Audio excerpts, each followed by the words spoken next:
Hello, everyone. Thank you all for joining us today for our Understanding the Elements of Your Vendor's Cybersecurity Program webinar.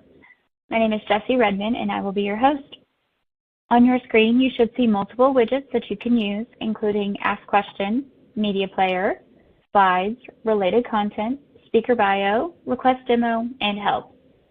If you are unfamiliar with our webinars, all the widget boxes are resizable and movable, so feel free to move them around to maximize your screen space. At the bottom of your screen in the toolbar are icon buttons you can use to show and hide the widgets. You can expand your slide area or maximize it to full screen by clicking on the arrows in the top right corner of the widget. If you experience any issues or have technical questions, you can use the Help widget or submit them along with any other questions through the Ask Question widget. Don't worry, we do capture all questions throughout the session. We will answer some during the webcast, but those that we do not have a chance to answer live, we will address with you via email. Today's live session is eligible for 1 CPE credit. If you wish to receive this credit, please remember to be logged in individually with your own credentials, answer all 3 polling questions that appear on your screen during today's presentation, be in attendance for the entire live 1-hour session, and complete the follow-up survey. We'll send the link to that follow-up survey 24 hours after the live session. If you meet all requirements, we'll send your CPE certificate within 7 to 10 business days following survey submission.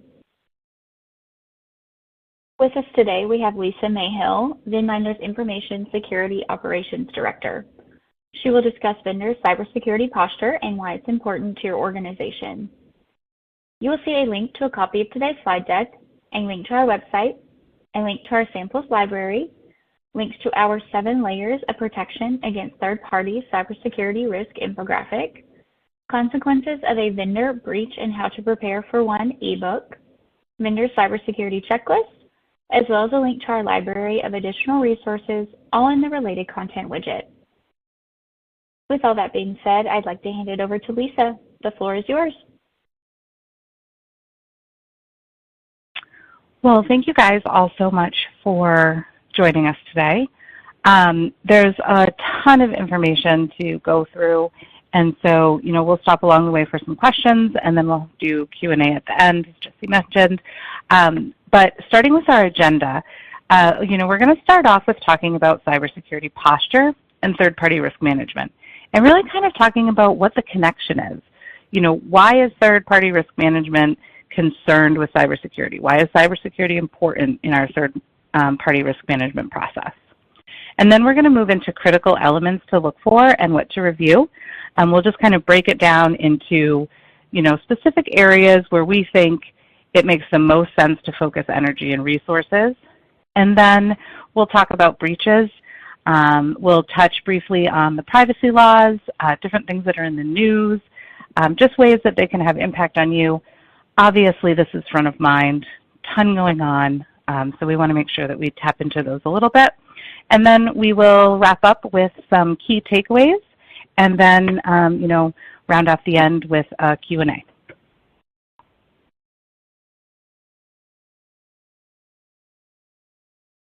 When we talk about vendor cybersecurity posture, what we're really talking about is is your vendor prepared to prevent, detect, and respond to a cybersecurity issue or event? Identifying the cyber threats that your vendor could present and then taking proactive steps to mitigate potential areas of weakness is critical. The first step really in third-party risk management cybersecurity assessments is really making sure that your vendor's cybersecurity posture and program align with yours, because you want to make sure that they are doing at least the same level of cybersecurity proactive measures to make sure that they are not your weakest link. This really just helps you determine if your vendor is keeping their own data as well as yours or your customers safe and secure. And then, part of that is reviewing whether or not your vendor is prepared to prevent, detect, and respond to a cybersecurity issue at the same level or more than you would be able to. Because ultimately, we're only as strong as our weakest link. And when we talk about cybersecurity and your vendor's posture, what is that connection to your third-party risk management program? Ultimately, when we're talking about third-party risk management, we're talking about mitigating any risks that your vendors present to you, right? And so in this day and age, cybersecurity is huge. You really want to understand, is your vendor doing the same level of due diligence on themselves and taking the same level of effort to protect themselves against a cybersecurity incident that you are? You want to make sure those things align. So connecting your review of their cybersecurity directly into your third-party risk management allows you to mitigate risk by influencing the vendor to strengthen their controls if necessary, because you're making sure it aligns with yours. It'll allow you to supplement their controls with controls of your own, so if there are gaps that you can fill with your own controls, and then make decisions on whether or not you want to stay with this vendor, right? If you evaluate their cybersecurity and it's weak or it doesn't align with your expectations, maybe they're not the right vendor to work with. And then, of course, this is a hot button issue for all regulators. For a lot of industries, it's required that you demonstrate you're taking proactive steps to identify and mitigate potential areas of weakness with your vendors. And with this digital environment, there are lots of areas of potential weakness. And really, you're expected to cover the CIA information security triad when you're looking at your vendors' cyber and information security programs. And we'll talk a little bit more about that in a few slides.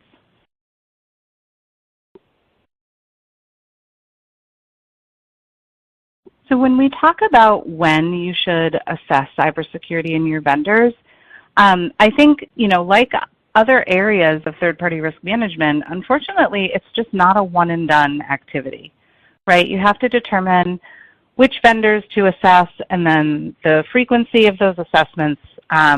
But certainly, you want to be doing it at onboarding or during that vendor vetting phase.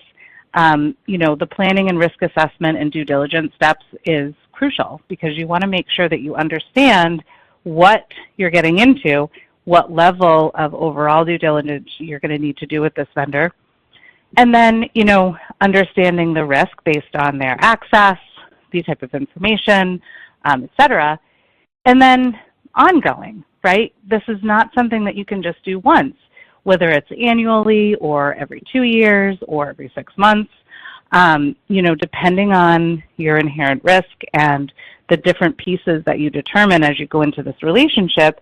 This is something that you're going to want to do on a regular basis. Most often, we see cybersecurity assessments done on an annual basis for critical and high-risk vendors, and then maybe every 2 years for lower-risk vendors. It really just depends. But the point is, the takeaway is that it's not just a one-and-done.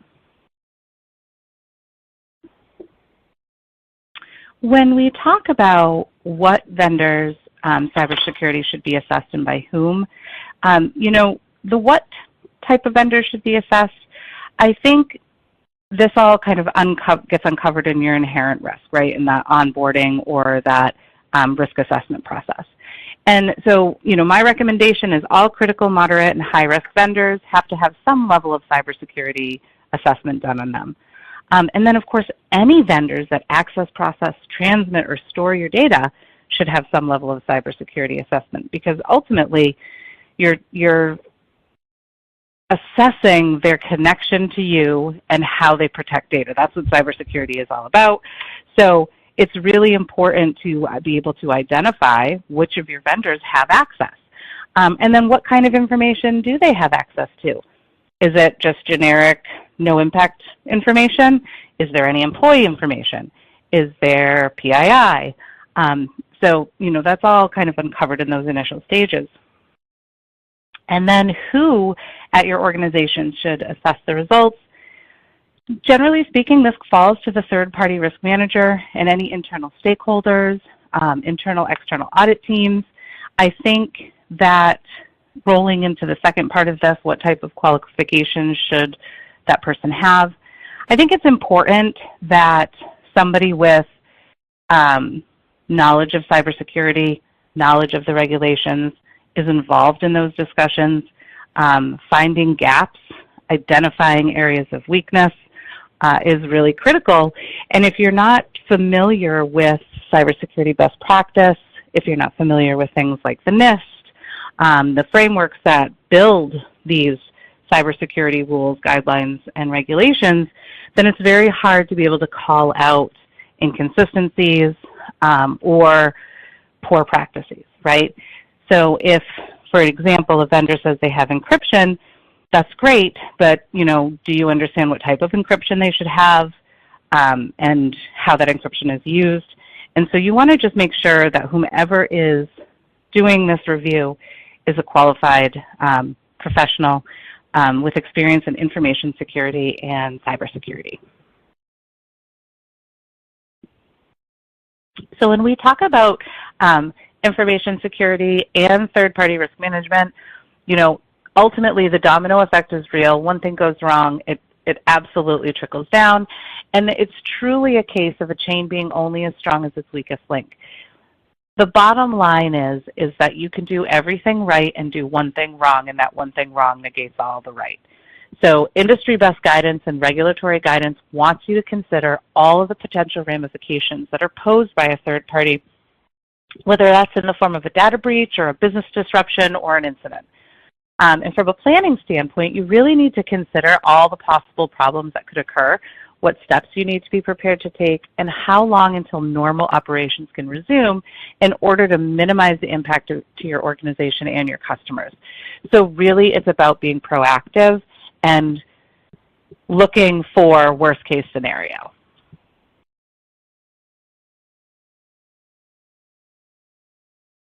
And this brings us to the first poll question of the day. You should see the poll question now in the slides area. If you have any issues, please feel free to send us a message using the Ask Question widget, and we will be happy to assist. As a reminder, if you wish to receive the CPE credit for today's session, you must answer all poll questions and be in attendance for the entire live session. This poll question is, do you currently review your organization's cybersecurity posture when evaluating your vendors to ensure alignment? Yes, it depends on the vendor. No, or not sure. Lisa, we have some time now to answer a question from the audience. And that question is, how important is it to have cybersecurity people look at documents?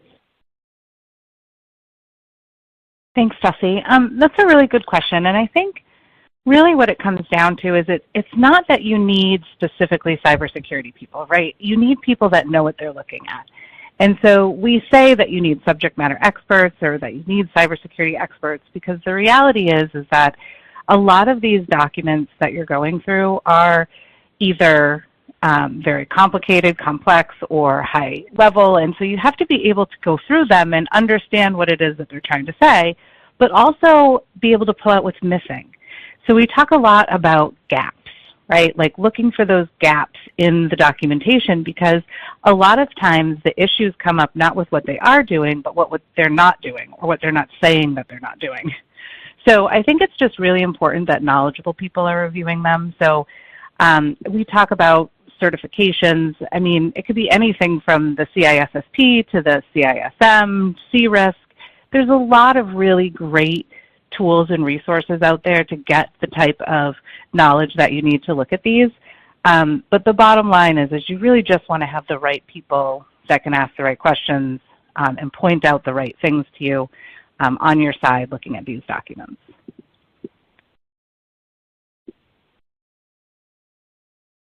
Thank you, everyone, for answering that poll question. Here are the results. By the way, you may have noticed reactions such as a thumbs up or heart coming across the screen. If you find this feature distracting, you can turn it off by clicking the 4 arrows in the top right-hand corner of the slides widget, which will expand the slides to full screen and no longer show the reactions. Before moving on, in the related content widget, you can find 7 layers of protection against third-party cybersecurity risk infographic. This walks you through tips for managing third-party cybersecurity effectively. With that, I'll hand it back to Lisa. Thank you so much, Jessie, and thank you guys for taking the time to answer that question. Really when we talk about alignment, what we're talking about is just saying, hey, is your vendor doing the same level or more and putting them in the same level of effort or more into their cybersecurity program that you're putting into yours? And that's important because you don't want to be doing everything to the nth degree and them doing nothing, because ultimately the risk then lies with the nothing. A few slides back, we talked about the CIA information security triad. Cybersecurity is really based on this. And it encompasses three major areas. And these are the three areas that all of the next several slides kind of are based on. And this is what you should be looking for when we're talking about aligning your programs. You want to make sure that your vendor's program addresses confidentiality, which is the prevention of unauthorized disclosure of information; availability, which ensures that information is available when needed and only to the right people; and then integrity, which really is seeking to ensure that data isn't modified by unauthorized means.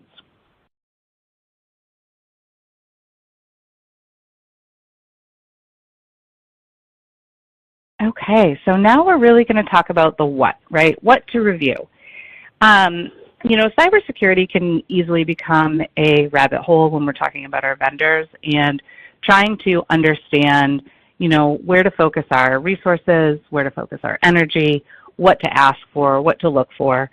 And I think, you know, we've kind of broken it into 4 critical elements, and then each of those elements have, you know, buckets of information that you should be looking for and different things to assess. And we're going to talk about each of these 4 critical elements in the next several slides, but they are regular documented security testing.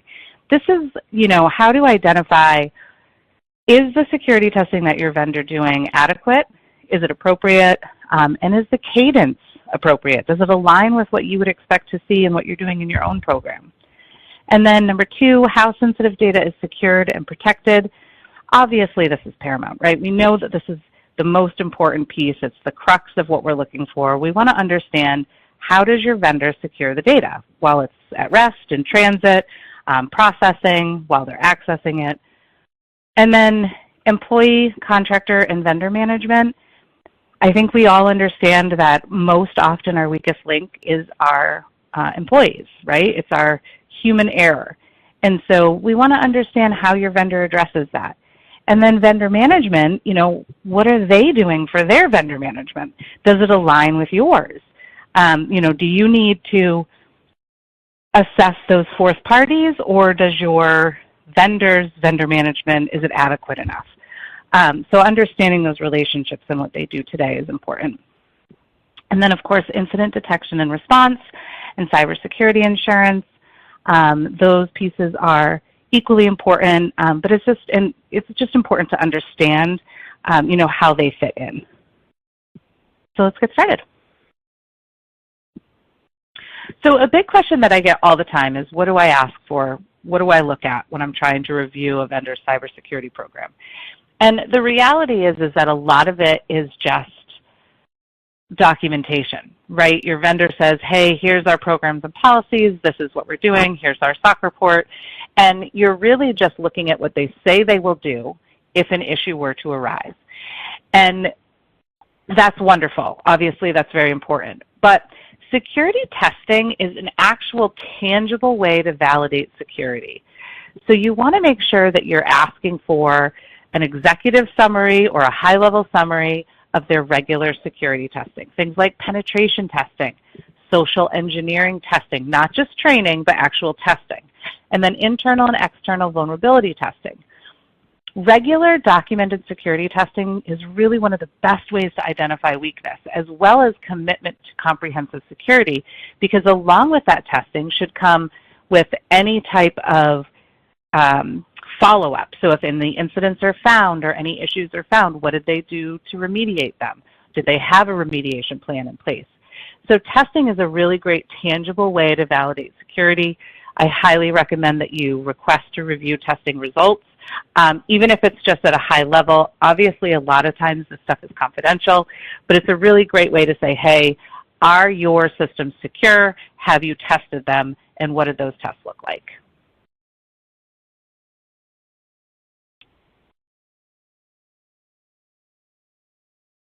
So sensitive data security, this seems obvious, right? Like, of course, when we're talking about cybersecurity, we're talking about protecting sensitive data.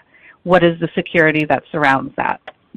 The reality is, though, is that it's more than that, right? If we know that information needs to be protected against unintended disclosure, right, because that's what we're trying to do. We're trying to protect data to make sure that nobody gets it that shouldn't, that it doesn't get into the wrong hands, that it doesn't get exposed. If that's the case, then you need to be aware of how your vendor is protecting that data. Not just that they're protecting it, but how. And they need to be protecting it against destructive forces and from unwanted actions of unauthorized users. So this is a data breach, theft, unintentional disclosures. All of those pieces wrap up into sensitive data security. And so that's a lot, right? It's a huge chunk of this. And so when we're looking at, what kind of things should I be looking for? Well, you want to ask for their encryption policies. What are their data retention and destruction policies? It's all fine to have, security in place when they're using the data, but what happens when they're done with it? Do you understand or do you have access to that type of information from them? And then, of course, data classification and privacy policies. Do they align with yours? If you consider certain types of data to be protected and they don't, then they may not protect it the way that you think that they should or that you would have expected them to. So making sure you understand, the types of data, how they classify it, how you classify it, and then how they protect it, and does that align with your organization, that's all part of that sensitive data security piece. So the third element is the employee, contractor, and vendor management. What I suggest here is that you really try to understand your vendor's ability to ensure that their employees, their contractors, and then their vendors, which are your fourth parties, are prepared to protect data that is crucial to their overall cybersecurity. And you want to make sure that they're doing this, again, at the same level that you are in your own organization. So making sure that there is alignment there. It makes zero sense for you to jump through hoops to do background checks on your contractors, your employees, do all of the steps to make sure that they're having security awareness training, et cetera, if you're going to work with a vendor who has the same level of access to your data, who does none of that, who just lets anybody access anything, has no access management policies, doesn't do background checks, no security training, because really they're an extension of you. They're your agent. So if they're not doing those things, then that's definitely going to have some negative impact. So understanding that and making sure that it aligns with your program is important. Or if it doesn't and you still want to use them, that you have some compensating controls in place. So really, you want to make sure you're doing that pre-contract vendor due diligence, ongoing vendor monitoring. Make sure that this is a part of that they're doing proper security training, that depending on the data that they have access to, are background checks recommended. And then, of course, huge access management policies. You want to make sure that they have those strong policies in place.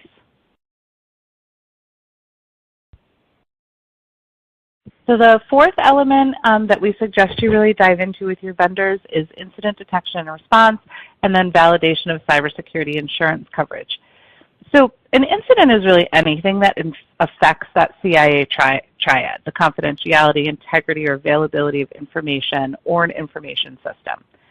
So your vendor should have a plan to address an incident quickly and effectively when one happens. It's not if anymore, it's when. And the reality is that incident detection is just as important as incident response. A lot of clients come to us and say, hey, well, we checked their incident response policies, their incident management policies, but they have no insight into what their incident detection is. And really making sure that they have strong incident detection processes in place is crucial, because the sooner you detect an incident, the sooner you can mitigate it, the sooner that you can make sure that you have as little impact as possible. So you want to make sure that you're talking about things like incident notification clauses in your contracts. What's their incident management plan? Is it comprehensive? Does it include detection? Does it include response? And then when we talk about cybersecurity, insurance, I can't really tell you what a good limit is because there's so many variables. We get that question a lot. It's more important to make sure that they have the right types of coverage. What are those cybersecurity coverages that they have? Does it include breaches? Does it include loss? So just really understanding the policy and what it actually has in place is important. It's not going to prevent an issue. It's not going to change anything if an incident happens. But really having cybersecurity insurance is an indication that they're taking security seriously. Before we jump into our next poll, I just want to call out some red flags. So you look at these 4 areas, right? And so what are some things that if you see should be, aha moments or uh-oh moments? Inadequate or lack of testing. If they're not testing their security, then how do they know that it's working? Do they have a lack of security policies and documentation? It's so important that things are documented and given to employees and that people are aware of them. If they have a lack of vendor management or security procedures around their vendors, again, you're only as strong as your weakest link. So if their weakest link are their vendors, then that's going to have impact to you down the road. Logical access management, user training needs to be sufficient. If you're not seeing solid logical access management, that is a huge red flag. And then insufficient security protocols, unremediated vulnerabilities. So if you're looking at that testing and you're not seeing that they're following up, that they're doing the right things, that's a red flag and is definitely worth discussion. I'm going to hand it back to Jesse for our next poll. Our second poll question of the day is, have any of your critical vendors been a part of an incident or breach? Yes, somewhat, no, or not sure. Lisa, I have another question here from the audience that we could go ahead and answer. And this question is, did you say that 4th parties should be evaluated too? Could you explain that more? Sure. So I get asked this question a lot, actually, because I think depending on the industry that you're from, there are some regulatory requirements that say that you have to evaluate those 4th parties. And then there's some industries where it's a little bit more ambiguous, or maybe there's not direct regulations or guidance. But the bottom line is that your 4th parties, if they're a critical vendor to your 3rd party and potentially have access to your information, whether it's as a subservice data center or a credit card processor or any of those types of relationships, then there's risk there. And so, yes, I do think that you need to be assessing those 4th parties when the risk warrants it. And so the first step is really understanding who are the 4th parties. And that, is part of that 3rd-party risk management, right? Is understanding where does your vendor outsource and how do they address those relationships? Do they have a solid vendor management program? And so I think it's just a matter of having an awareness that 4th parties exist and can have direct impact even if they're not your direct vendor. So I think, bottom line is you just have to have an understanding of your 3rd parties and your 4th parties and who touches what.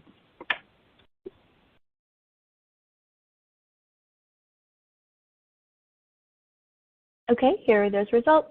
Thanks again, everyone, for taking the time to answer the poll. In the related content widget, you can find our vendor cybersecurity checklist. Be sure to grab this handy resource that helps you identify the information you should be retrieving to review your vendor's cybersecurity practices. Lisa, I'll pass it back to you. Thank you so much, Jesse, and thank you guys for all the questions. Quick recap before we get into breaches themselves and incidents. Important questions that you need to ask. This is really just a slide that gives you some questions that you can use when talking to your vendors to kind of get those conversations started about those 4 areas. So does your vendor have a formal cybersecurity and information security program in place? What type of regular testing is performed? How is data protected in transit and at rest? When expired or at the end of life? Those are important areas to understand. Are there formal user access policies and processes in place? Are contractors and employees trained and tested on your cybersecurity information security policies and procedures? And then, are the incident management and response procedures comprehensive? What are they? And does your vendor have specific insurance coverages?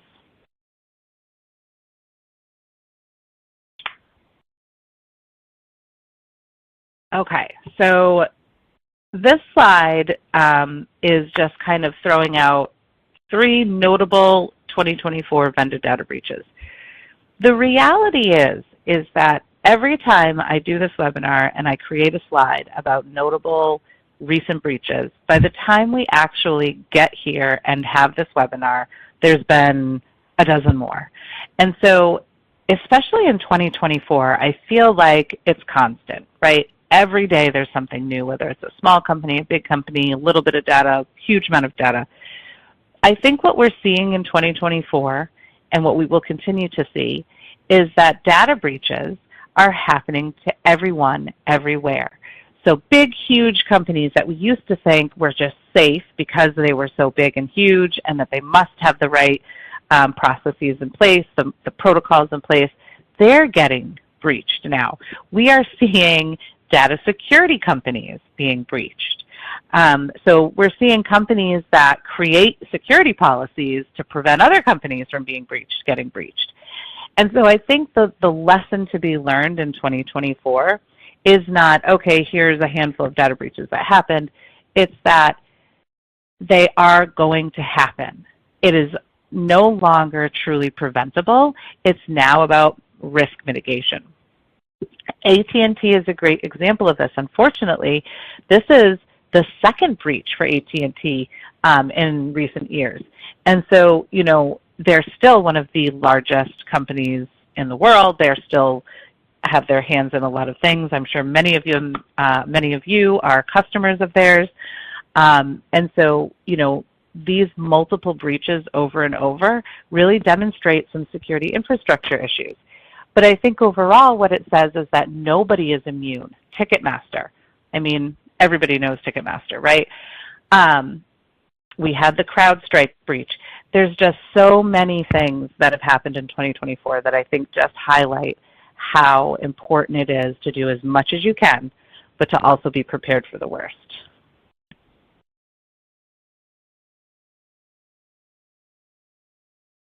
Privacy is a webinar in itself, right? So, you know, just at a high level, understanding the different comprehensive privacy laws that are either in place or about to come in place is important.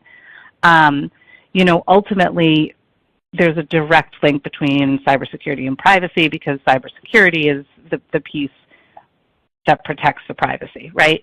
So we want to make sure, though, that we understand where we're doing business, the different privacy laws in place, and then the impact of those laws to how we are then addressing our vendors and ourselves.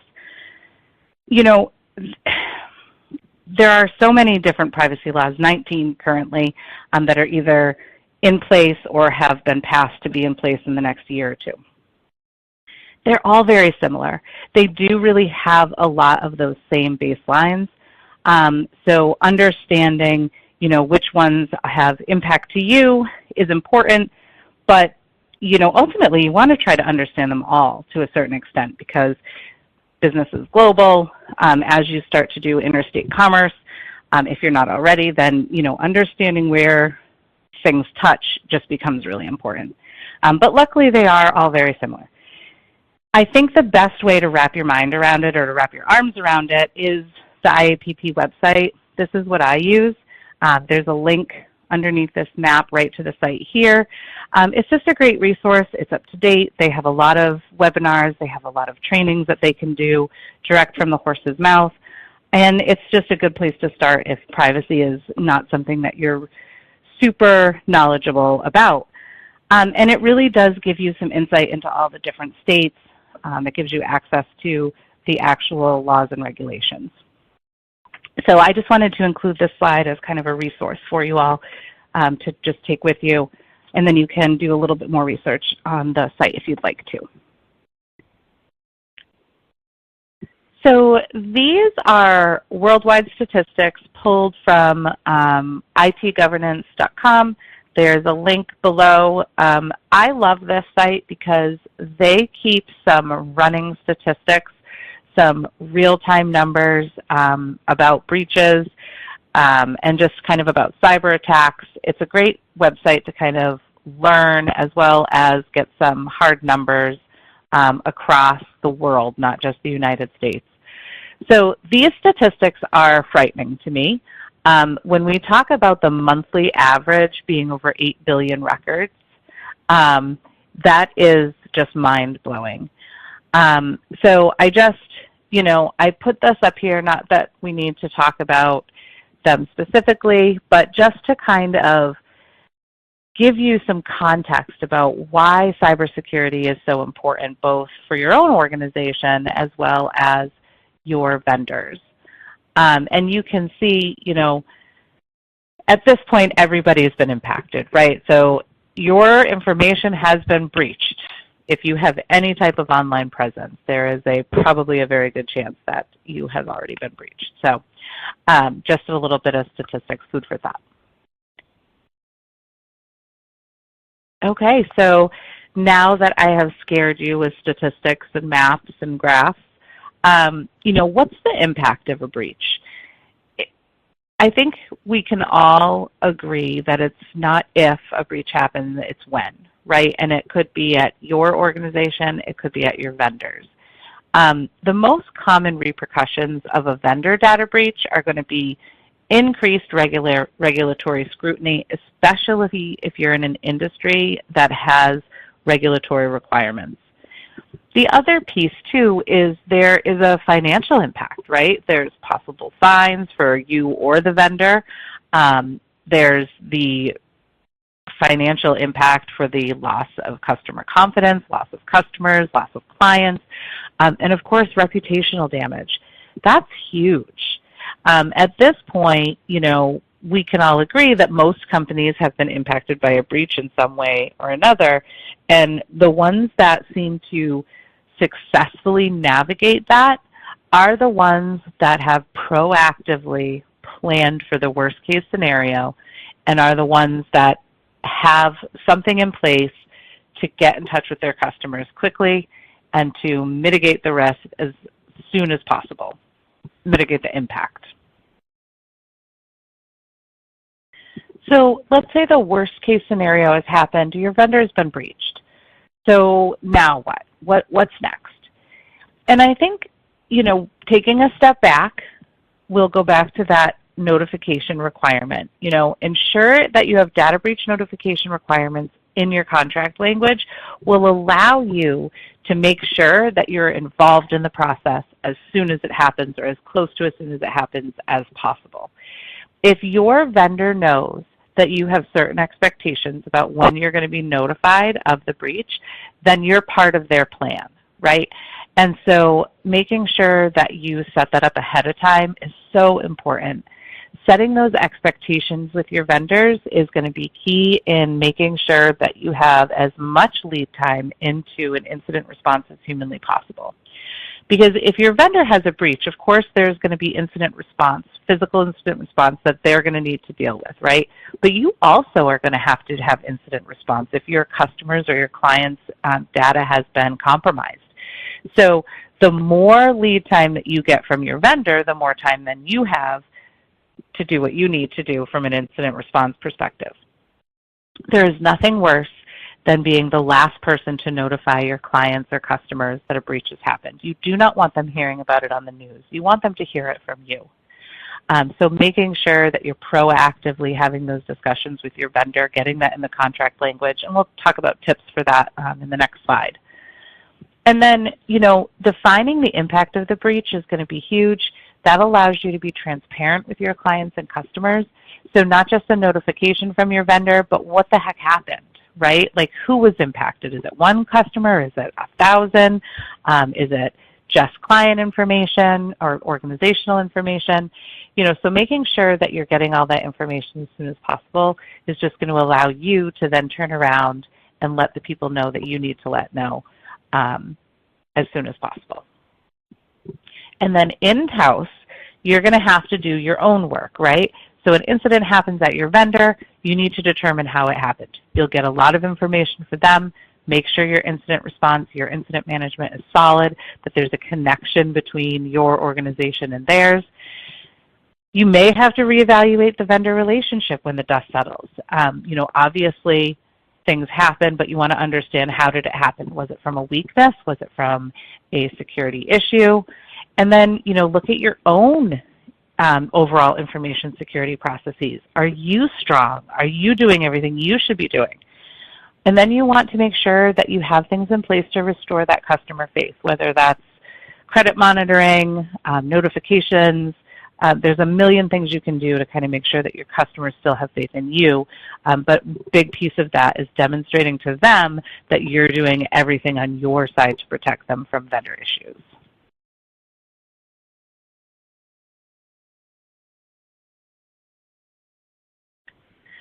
So I talk a lot about being proactive in all of my webinars, whether I'm talking about SOC assessments or business continuity or cybersecurity. I'm always preaching this idea of be as proactive as possible with your vendors. You don't want to have to ask them for more than they expect after the fact, because that makes the relationship challenging on both sides. I think what we all have to remember when we are talking about vendor management is that you are one client of many to most vendors. And so it's the whole idea of you get more, bees with honey, right? So you want to try to be as knowledgeable and respectful and confident as you can with your vendors, so that they have to do as little work as possible to give you what you need, because they have a million people asking for everything. So being proactive helps, because it allows your vendors to know upfront what your expectations are and either tell you that they can meet them or not, and then negotiate what works for both of you.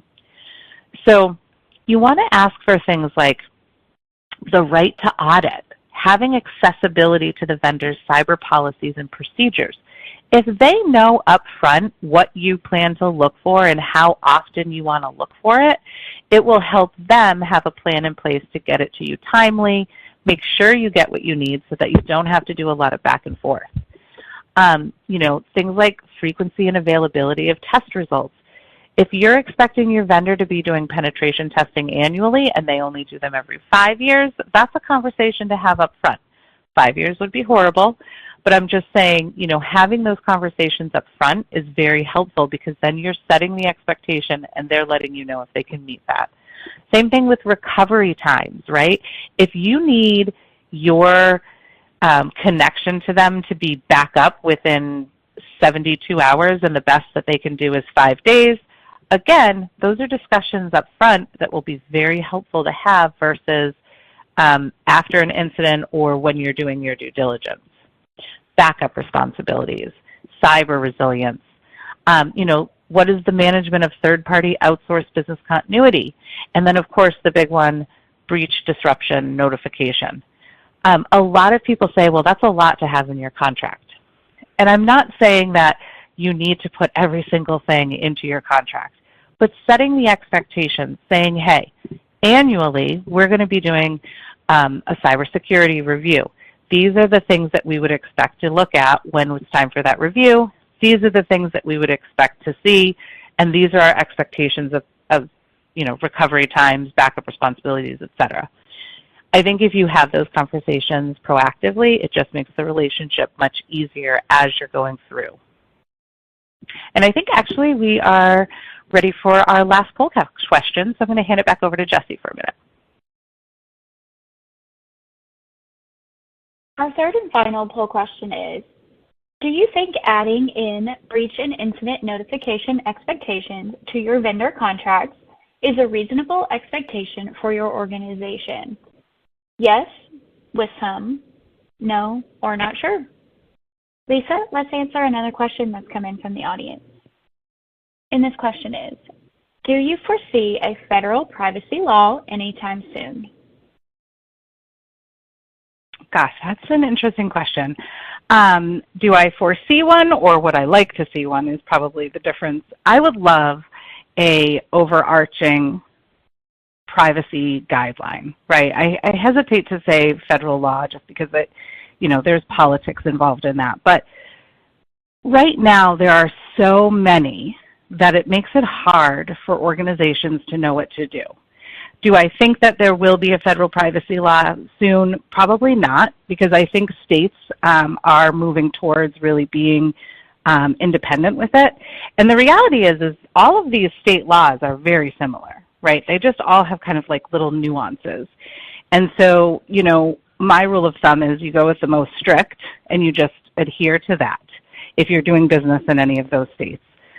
But, it could go either way, but I think the benefit of having one would be that it would just be so much easier for organizations to know what to do. Privacy is very complicated, and the laws are written in a complicated way, and it's just really hard to get your arms around it. So I think that there's a big push for there to be at least consistency. So maybe every state implements their own, but the rules are the same. So it'll be interesting what the future holds. I think privacy is obviously a huge, huge hot button issue, and so we all have to really kind of keep our eye on it. I do recommend for those of you that are concerned about privacy laws, the IAPP is an excellent resource. Go on their website. They have all of the laws by state, and it's really easy to read and it's comprehensive. It's just a great place to get all the information that you can.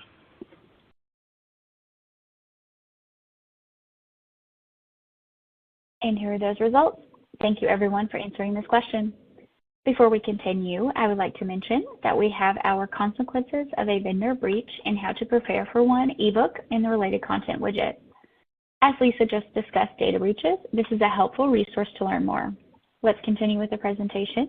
Back to you, Lisa. Okay, so we have made it to our key takeaways. Thank you again for answering that poll and for the live question. I appreciate it.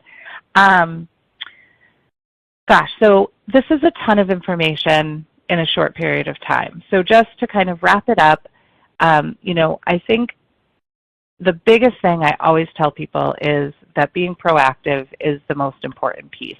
You want to make sure that you're setting your expectations with your vendors about their cybersecurity program and your expectation that it should align with yours right up front.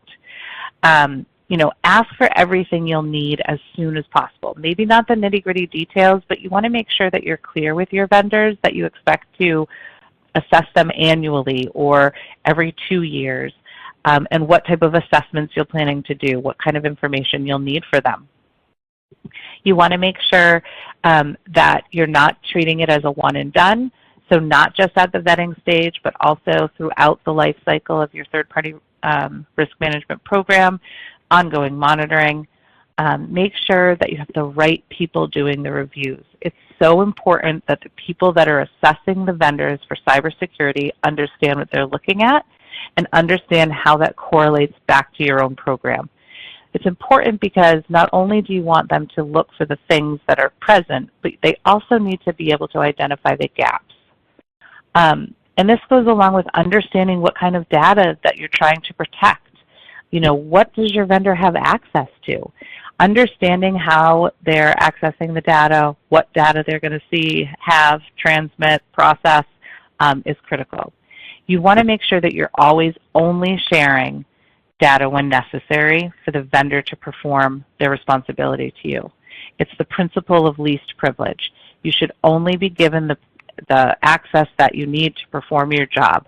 It's the same type of privilege access that you should be giving your employees, same kind of concept, And then, again, always include breach notification language in your contracts when you can. So important to set that expectation very clearly with your vendors. And then, be prepared with your own breach plan, your own breach notification plan, your incident response. If it happens with your vendor, what are you going to then do? And then last but not least, for the 3 millionth time, be as proactive as you can, but be ready to be reactive. So I just want to thank you guys very much. I I'm going to pass it back over to Jesse just for some closing remarks, and then we'll do a little Q&A. Thanks, guys.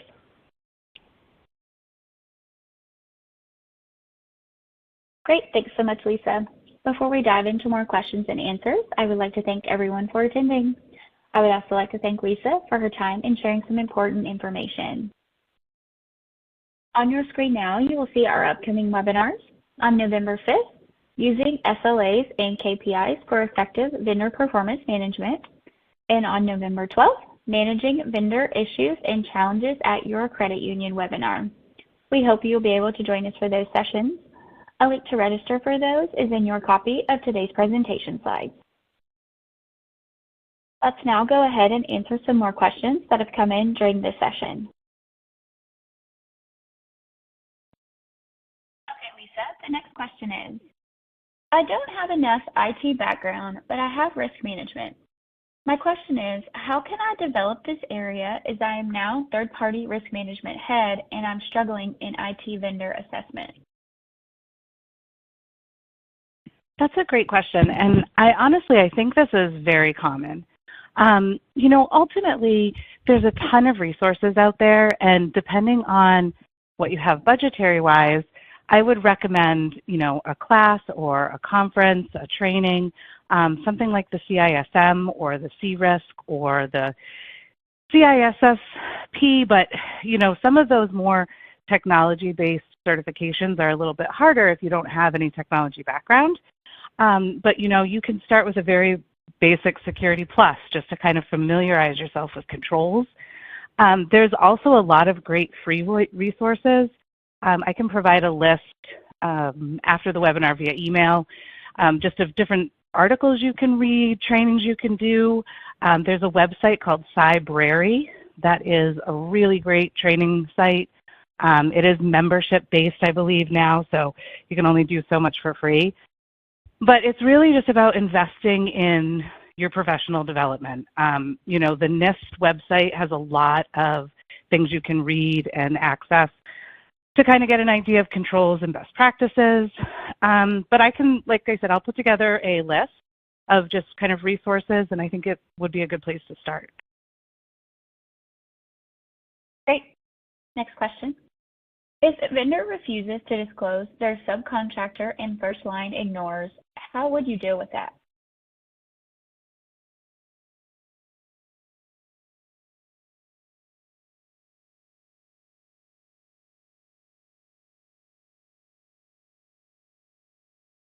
Lisa, were you able to hear that question?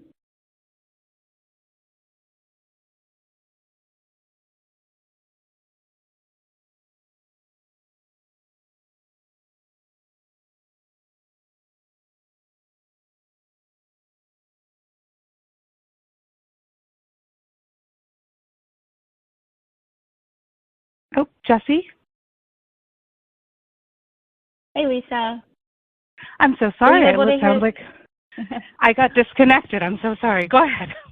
That's okay. That last question was, if the vendor refuses to disclose their subcontractor and first line ignores, how would you deal with that?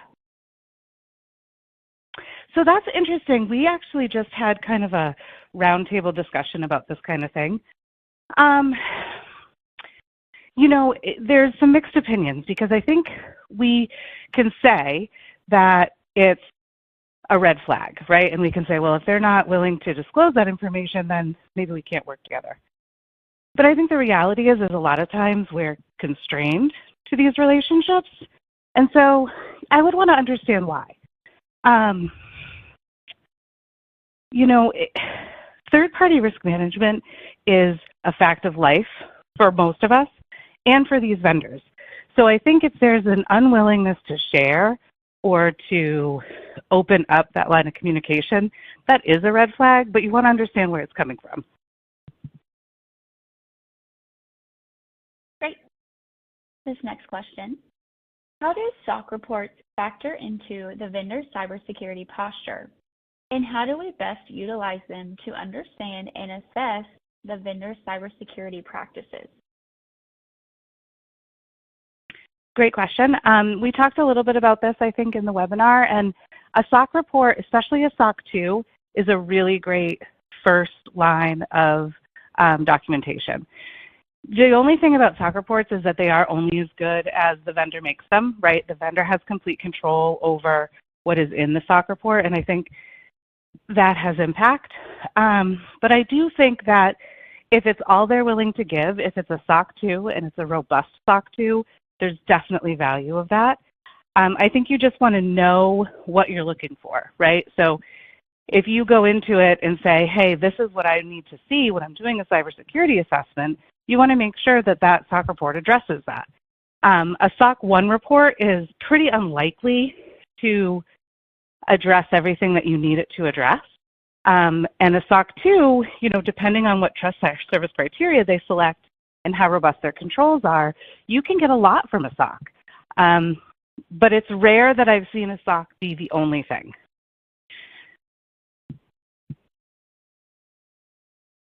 Great. Next question. Along with our third party's SOC 2 reports, can we also request for SOC 2 reports of their third parties, i.e. fourth parties for us? You absolutely can. A lot of fourth parties have language in place with your vendors that don't allow them to share with you their documentation. So you can kind of address that in two ways. You can find out from your third party if you can contact that fourth party directly and then perhaps sign an NDA, develop that relationship with the fourth party. A lot of large vendors are totally open to that.